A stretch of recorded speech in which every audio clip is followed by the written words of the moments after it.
Tip number 1. When you've located a lost helmet, normally you're going to be checking the map to find the loot. So using the exact same technique, you can find other resources or landmarks that you have gone through or have not gone to yet. As for the resources, you can find gong seeds, you can even find alien eggs, as well as batteries. But for some of the resources, you can only find them in the map if you have already dug them up or shot them from the ceiling. And with this one, you can also find the location of the Nemesis.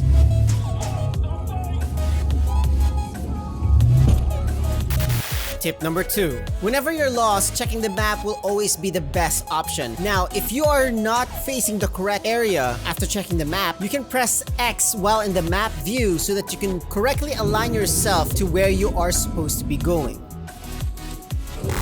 Tip number 3. You already know by now that BOSCO can mine Nitra, but it's not only Nitra. He can also mine other resources such as M.U.L.E, a Jades, Quarks, a bitter gem, to name a few. Now this is very helpful since if you're playing alone and there is a certain resource that you can't get because of how far or how high it is, you can just have BOSCO mine it, and that also includes red sugar. Another thing that BOSCO can do is to help you dig a way through, but this one can only be done on the dirt.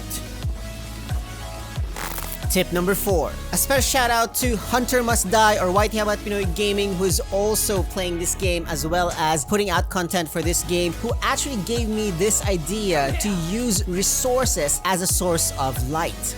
So instead of automatically just putting all of these extra resources like the inner pearl inside M.U.L.E, you can just hold it for the meantime so that your area is properly well lit. Tip number 5. There is such thing as an automatic reload for the sentry gun. Yes, there is. All you need to do is to recall the sentry gun instead of putting it in a different area. Recall it first, and then that's the time you try to place and build the sentry gun. Tip number 6. I've mentioned this one before in this video over here or in the description down below, but if you do try to mine holomites or other resources that are like this, start by mining from the base. You will automatically mine them. Tip number 7. By pressing L1 on your PlayStation controller, you'll be able to see your depository or your team depository. This is where you can see the amount of nitra, gold, and other resources that you have inside M.U.L.E.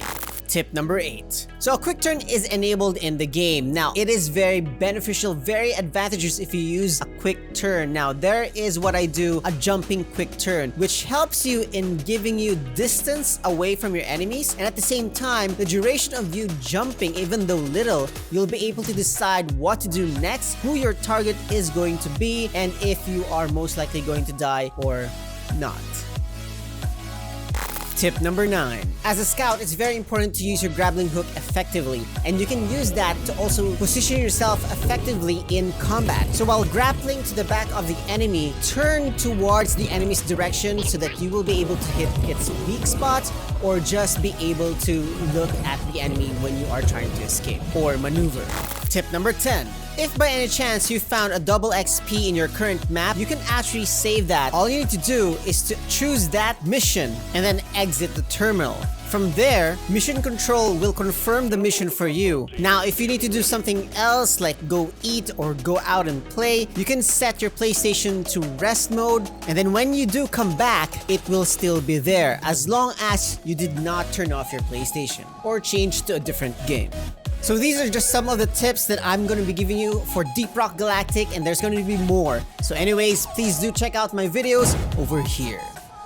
And if not, you can check out my other videos over here. By the way, I'm Dark. Please do not forget to subscribe and give this video a like. Anyways, for Rock and Stone.